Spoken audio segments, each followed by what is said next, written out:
जय हिंद साथियों, good morning. मैं आपका दोस्त एंड दोस्त बिलास जैन स्वागत करता हूं आप सबका एसएलएच अकेडमी पर डेली करंट अफेयर्स की क्लास में आप सबका स्वागत है। देवियों और सज्जनों, मेरा आप सबसे विनम्र अनुरोध है कि आप सब प्लीज वीडियो को अंत तक बिना स्किप किए हुए पूरा मन लगा कर देखें। और अगर आपको अंत में वीडियो पसंद आए तो प्लीज वीडियो को लाइक करें, कमेंट करें, शेयर करें और चैनल को सब्सक्राइब करना बिल्कुल भी ना भूलें। साथ ही बेल आइकॉन प्रेस कर लें जिससे आपको हमारी लेटेस्ट नोटिफिकेशन तुरंत मिलती जाए। और दोस्तों याद रखें, अब नए अंदाज में करंट अफेयर्स देना चालू कर दिया है, तो आप लोग प्लीज वीडियो को अंत तक बहुत ध्यान से देखें क्योंकि आपको पूरी डिटेल्स अब स्क्रीन पर ही मिलेंगी और इसके बाद पीडीएफ भी टेलीग्राम ग्रुप पर दे दी जाएगी। देखते हैं आज का पहला प्रश्न। आज का पहला प्रश्न है, हाल ही में वनवासी समागम का आयोजन किस राज्य में किया गया? आपके ऑप्शन हैं ए बिहार, बी पंजाब, सी उत्तर प्रदेश और डी झारखंड। तो दोस्तों आपको बता दें कि हाल ही में वनवासी समागम का आयोजन उत्तर प्रदेश राज्य में किया गया है। उत्तर प्रदेश के सोनभद्र जिले में वनवासी समागम का आयोजन किया गया। राष्ट्रपति रामनाथ कोविंद ने मुख्य अतिथि के रूप में इस समागम में भाग लिया। राष्ट्रपति ने सेवा कुंज आश्रम के नवनिर्मित भवन का भी उद्घाटन किया। सोनभद्र उत्तर प्रदेश भारत का दूसरा सबसे बड़ा जिला है। तो दोस्तों याद रखें कि कच्छ का रण है, जो कच्छ गुजरात का, वह भारत का सबसे बड़ा जिला है और सोनभद्र भारत का दूसरा सबसे बड़ा जिला है। यह बहुत अच्छे से याद रखें आप। और यहाँ मुख्य अतिथि कौन थे? हमारे भारत के राष्ट्रपति रामनाथ कोविंद जी, और इन्होंने सेवा कुंज आश्रम का नवनिर्मित भवन का उद्घाटन भी किया है। नजर डालेंगे दोस्तों उत्तर प्रदेश की तरफ, तो यह उत्तर प्रदेश को आपको कल भी बताया था लेकिन आज फिर से बताऊंगा जल्दी में। उत्तर प्रदेश की राजधानी लखनऊ है, जो गोमती नदी के तट पर स्थित है। उत्तर प्रदेश के मुख्यमंत्री योगी आदित्यनाथ तथा राज्यपाल आनंदीबेन पटेल हैं। उत्तर प्रदेश की स्थापना 24 जनवरी 1950 को हुई थी। दोस्तों उत्तर प्रदेश भारत में जनसंख्या की दृष्टि से प्रथम तथा क्षेत्रफल की दृष्टि से चौथा बड़ा राज्य है। और दोस्तों अगर उत्तर प्रदेश की सीमा देखें तो नेपाल से अंतर्राष्ट्रीय सीमा, उत्तराखंड, बिहार, झारखंड, हरियाणा, राजस्थान, मध्य प्रदेश, छत्तीसगढ़, हिमाचल प्रदेश, 8 राज्यों से राजकीय सीमा तथा दिल्ली एक केंद्र शासित प्रदेश से सीमा लगती है। और इसी के साथ यह सर्वाधिक राज्यों से सीमा साझा करने वाला राज्य है उत्तर प्रदेश भारत का। भारत की सबसे बड़ी विधानसभा 403 सदस्यों के साथ उत्तर प्रदेश विधानसभा है। अगर उत्तर प्रदेश में स्थित राष्ट्रीय उद्यान देखें तो दुधवा राष्ट्रीय उद्यान, चंबल राष्ट्रीय उद्यान, चंबल अभ्यारण्य, पीलीभीत टाइगर रिजर्व, नवाबगंज पक्षी अभ्यारण्य, चंद्रप्रभा राष्ट्रीय उद्यान, कैमूर राष्ट्रीय उद्यान, यह परीक्षा की दृष्टिकोण से बहुत महत्वपूर्ण आपके राष्ट्रीय उद्यान, वन्यजीव अभ्यारण्य और पक्षी अभ्यारण्य आपको बताए गए हैं। तो प्लीज आप इनको बहुत अच्छे से याद रखें। अगर उत्तर प्रदेश का उच्च न्यायालय देखें तो उत्तर प्रदेश का उच्च न्यायालय इलाहाबाद उच्च न्यायालय है, जो एशिया का सबसे बड़ा उच्च न्यायालय है। उत्तर प्रदेश से जुड़े अन्य महत्वपूर्ण तथ्य देखें दोस्तों तो उत्तर प्रदेश के लोक नृत्य रासलीला, नौटंकी, थाली, पैता, झोरा आदि यहाँ के लोक नृत्य हैं। दोस्तों उत्तर प्रदेश का गोरखपुर रेलवे स्टेशन 1366 मीटर लंबाई के साथ विश्व का और भारत का सबसे लंबा प्लेटफॉर्म है। 2 एक्सप्रेस वे पर हवाई पट्टी वाला देश का पहला राज्य उत्तर प्रदेश बना है। दोस्तों तो आप याद रखें कि कौन से राज्य में 2 एक्सप्रेस वे पर हवाई पट्टी वाला देश का पहला राज्य कौन सा है? उत्तर प्रदेश। लखनऊ मेट्रो रेलवे अपने डिब्बों को अल्ट्रावायलेट किरणों से सैनिटाइज करने वाली देश की पहली मेट्रो बन गई। दोस्तों तो अभी लखनऊ मेट्रो के जो इन्होंने अल्ट्रावायलेट किरणों से अपने डिब्बों को सैनिटाइज किया था, तो यह पहली मेट्रो बन गई थी। दोस्तों कानपुर में देश का पहला लेदर पार्क बनाया जाएगा। लखनऊ के जीएमयू में देश का सबसे बड़ा प्लाज्मा बैंक खोला गया है। लखनऊ मेट्रो रोसपा पुरस्कार प्राप्त करने वाली भारत की पहली मेट्रो बनी तथा अमेठी में विश्व का 5वां और देश का पहला विमानन विश्वविद्यालय हो गया है। तो दोस्तों यह थे उत्तर प्रदेश से महत्वपूर्ण तथ्य। देखते हैं आज का अगला प्रश्न। आज का अगला प्रश्न है, निम्न में से किसने पटियाला में चल रहे 24वें federation cup senior athletics championship में महिलाओं की 100 मीटर की दौड़ में स्वर्ण पदक जीत लिया है? आपके ऑप्शन हैं ए द्युति चंद, बी हिमा दास, सी धनलक्ष्मी और डी पीटी उषा। तो दोस्तों अगर सेशन लंबा हो तो आप लोग घबराएं नहीं, लेकिन मेरी गारंटी है यहाँ का पढ़ा आप जिंदगी में कभी नहीं भूलेंगे। तो प्लीज केयरफुली पढ़ें और पूरी डिटेल्स के साथ पढ़ें, अच्छे से पढ़ें, इमेजेस देख के पढ़ें, मजा आएगा। तो आपको बता दें कि धनलक्ष्मी ने पटियाला में चल रहे 24वें federation cup senior athletics championship में महिलाओं की 100 मीटर की दौड़ में स्वर्ण पदक जीत लिया है। दोस्तों धनलक्ष्मी ने फाइनल दौड़ को 11.39 सेकंड में के समय में पूरा किया और पहले स्थान पर रहीं। वहीं द्युति चंद 11.58 सेकंड के समय के साथ दूसरे स्थान पर रहीं, जबकि युवा धामिका हिमा दास गलत शुरुआत की वजह से दौड़ से बाहर हो गई। दोस्तों आपको पता होगा कि हिमा दास को असम राज्य सरकार ने डीएसपी पोस्ट पर नियुक्त किया है। उनके गोल्ड मेडल्स की वजह से, उन्होंने गोल्ड मेडल जो जीते थे स्पोर्ट कोटा में, इनको डीएसपी बनाया गया है असम पुलिस में। देखते हैं आज का अगला प्रश्न। आज का अगला प्रश्न है, रूस और निम्न में से किस देश ने चंद्र अनुसंधान स्टेशन के लिए समझौता ज्ञापन पर हस्ताक्षर किए हैं? आपके ऑप्शन हैं ए चीन, बी भारत, सी जापान और डी नेपाल। तो दोस्तों आपको बता दें कि रूस और चीन ने चंद्र अनुसंधान स्टेशन के लिए समझौता ज्ञापन पर हस्ताक्षर किए हैं। अंतर्राष्ट्रीय चंद्र विज्ञान स्टेशन अनुसंधान और प्रयोगात्मक सुविधाओं का एक परिसर होगा जो चंद्रमा की सतह पर या फिर इसकी कक्षा में बनाया जाएगा। इस परिसर को बहुउद्देशीय और बहुविषयक अनुसंधान कार्य करने के लिए निर्मित किया जाएगा। चीन और रूस इस परियोजना पर अंतर्राष्ट्रीय सहयोग को भी बढ़ावा देंगे। दोस्तों अब नजर डालेंगे हम चीन की तरफ। तो जैसे हम देख सकते हैं यह चीन एशिया महाद्वीप में स्थित एक देश है जो विश्व का जनसंख्या की दृष्टि से सबसे बड़ा तथा क्षेत्रफल की दृष्टि से चौथा सबसे बड़ा देश है।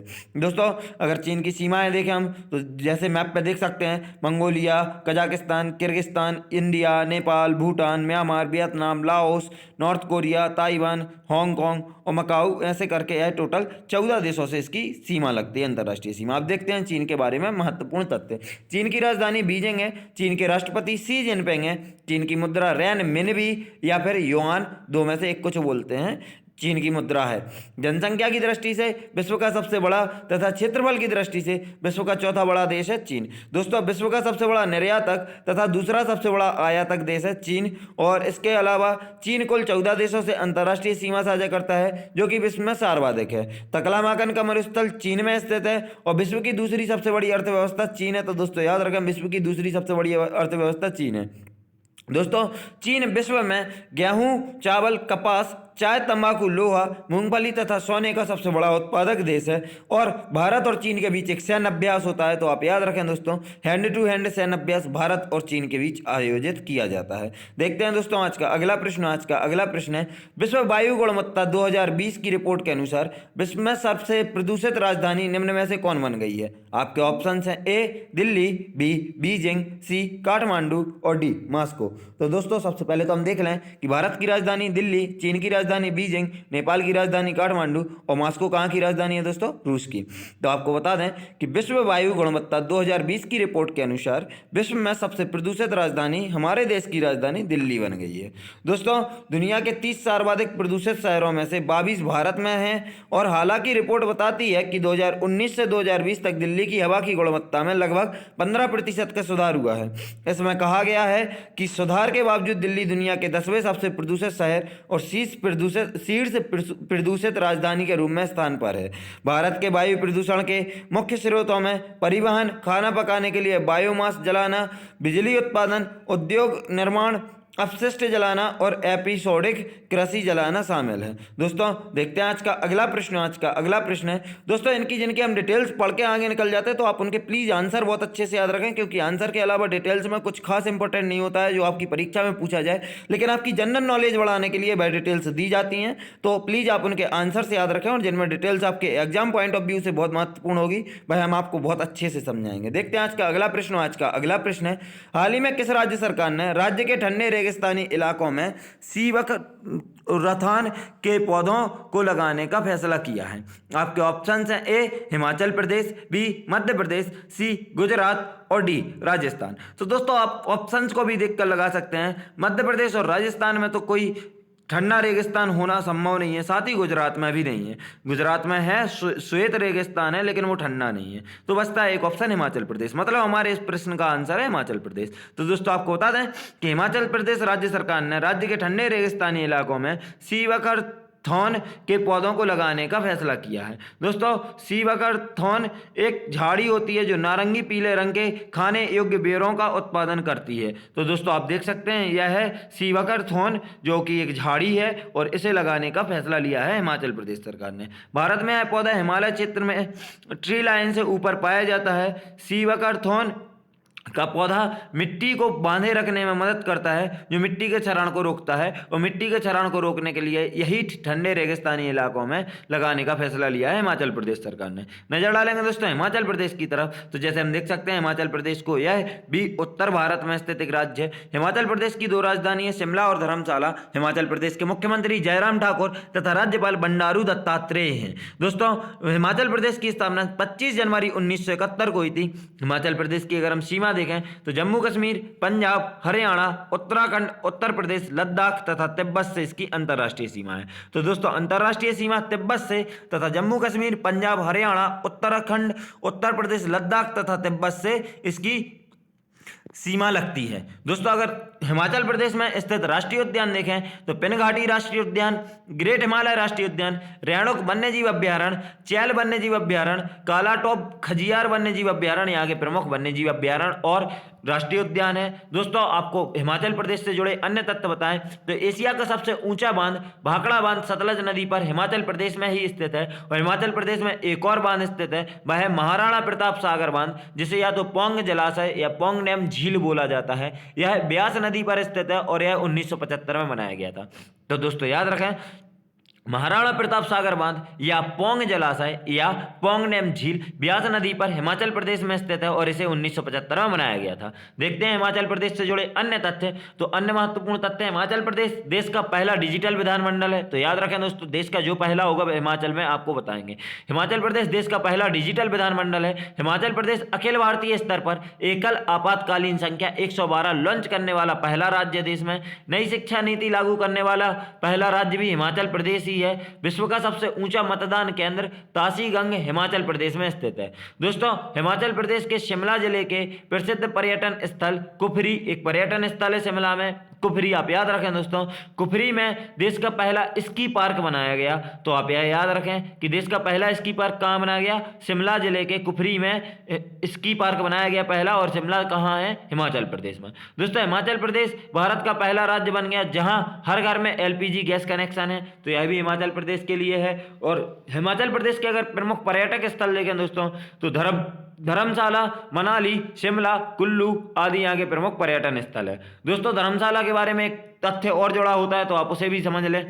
धर्मशाला को अंतर्राष्ट्रीय स्तर पर तिब्बत के दलाई लामा के घर के रूप में जाना जाता है। दोस्तों दलाई लामा तिब्बत में एक तरह से भगवान ही माने जाते हैं जो बौद्ध धर्म का पालन करते हैं। दोस्तों हिमाचल प्रदेश के अगर लोक नृत्य देखें तो धम्मान, छपेली, महाथू, नटी, डांगी, चंबा, थाली आदि यहाँ के लोक नृत्य प्रमुख लोक नृत्य हैं तथा यहाँ का एक प्रमुख त्योहार है श्रीखंड महादेव यात्रा यहाँ का प्रमुख त्योहार है। देखते हैं दोस्तों आज का अगला प्रश्न है, हाल ही में गृह मंत्रालय ने कितने राज्यों को म्यांमार से भारत में अवैध अंतर्वाह की जांच करने का निर्देश दिया है। दोस्तों आपके ऑप्शंस हैं ए 3, बी 4, सी 6 और डी 7। तो दोस्तों आपको बताना है कि गृह मंत्रालय ने कुल कितने राज्यों को म्यांमार से भारत में अवैध अंतर्वाह की जांच करने का निर्देश दिया है। आपके इस क्वेश्चन का सही आंसर होगा ऑप्शन बी यानी 4। तो हाल ही में गृह मंत्रालय ने 4 राज्यों को म्यांमार से भारत में अवैध अंतर्वाह की जांच करने के लिए का निर्देश दिया है।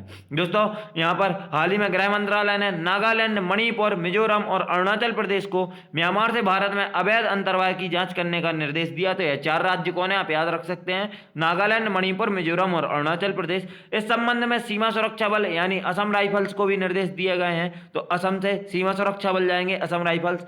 म्यांमार से पलायन पर आने वाले बहुत सारे रोहिंग्या पहले से ही भारत में रह रहे हैं। भारत देश में प्रवेश करने वाले सभी शरणार्थियों को अवैध प्रवासी मानता है। तो दोस्तों म्यांमार ने अपने देश में निवास कर रहे रोहिंग्या मुसलमानों को म्यांमार से निकाल दिया, बांग्लादेश ने स्वीकार करने से मना कर दिया। तो यह अवैध रूप से भारत में आके रहने लग गए हैं और यह इन्हें भारत अभी भी अवैध प्रवासी ही मानता है। देखते हैं आज का अगला प्रश्न है OTPRMS प्रमाण पत्र, जिसे हाल ही में खबरों में देखा गया था, किस केंद्रीय मंत्रिमंडल से संबंधित है। आपके ऑप्शन है ए रक्षा मंत्रालय, बी खाद्य मंत्रालय, सी गृह मंत्रालय और डी शिक्षा मंत्रालय। तो दोस्तों आपको बता दें कि OTPRMS प्रमाण पत्र, जिसे आप लोगों ने अभी हाल ही में खबरों में भी सुना होगा, यह शिक्षा मंत्रालय से संबंधित है। दोस्तों online teacher प्यूपिल registration management system, अगर हम वहां फुल फॉर्म दे देते तो आप इसको पढ़ के ही लगा लेते क्या शिक्षा मंत्रालय से, इसलिए फुल फॉर्म नहीं दिया था। तो online teacher प्यूपिल registration management system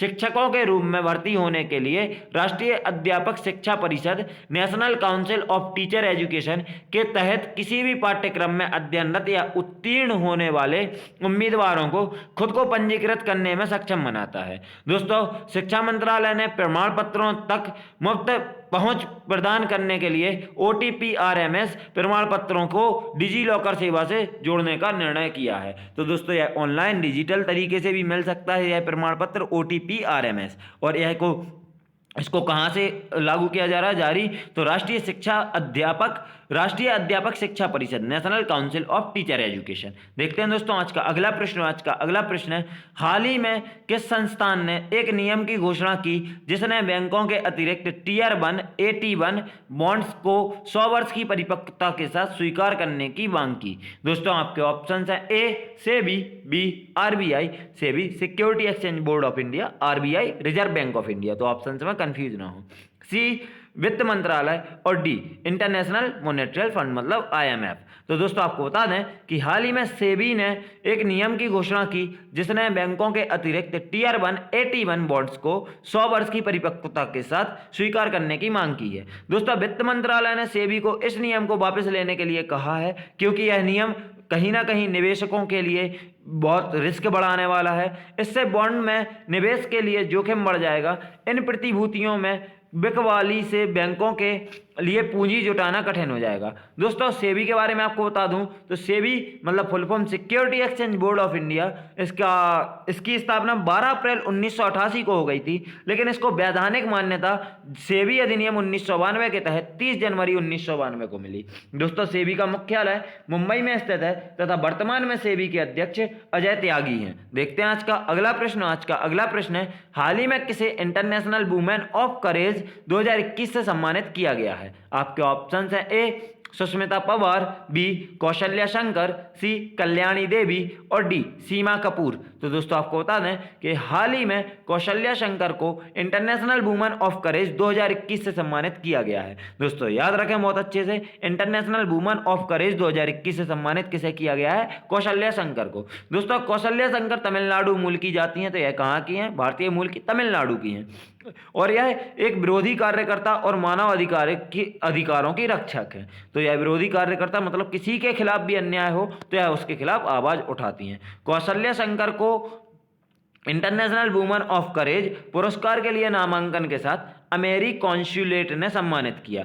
नामांकन का IWOC मतलब इंटरनेशनल वुमेन ऑफ करेज पुरस्कार प्रमाण पत्र शहर में आयोजित courageous women inspire a better world में चेन्नई जूडिथ रेवन में अमेरिकी काउंसिल जनरल द्वारा उन्हें दिया गया। तो किन के द्वारा दिया गया दोस्तों, अमेरिकी काउंसिल जनरल द्वारा दिया गया। कहाँ दिया गया, चेन्नई में दिया गया और किस प्रोग्राम के तहत, courageous women inspire a better world program के तहत दिया गया जो कि चेन्नई के जूडिथ रेवन में आयोजित था। देखते हैं दोस्तों आज का अगला प्रश्न है, प्रधानमंत्री नरेंद्र मोदी ने किस प्रमुख सलाहकार ने निजी कारणों से अपने पद से इस्तीफा दे दिया है। आपके ऑप्शन है ए राहुल सचदेवा, बी अनिल त्यागी, सी प्रमोद सिन्हा और डी PK सिन्हा। तो दोस्तों आपको बता दें कि प्रधानमंत्री नरेंद्र मोदी के एक प्रमुख सलाहकार थे PK सिन्हा, जिन्होंने अपने निजी कारणों से अपने पद से इस्तीफा दे दिया है। पिछले साल सितंबर के महीने में PK सिन्हा को PM मोदी का प्रमुख सलाहकार बनाया गया था।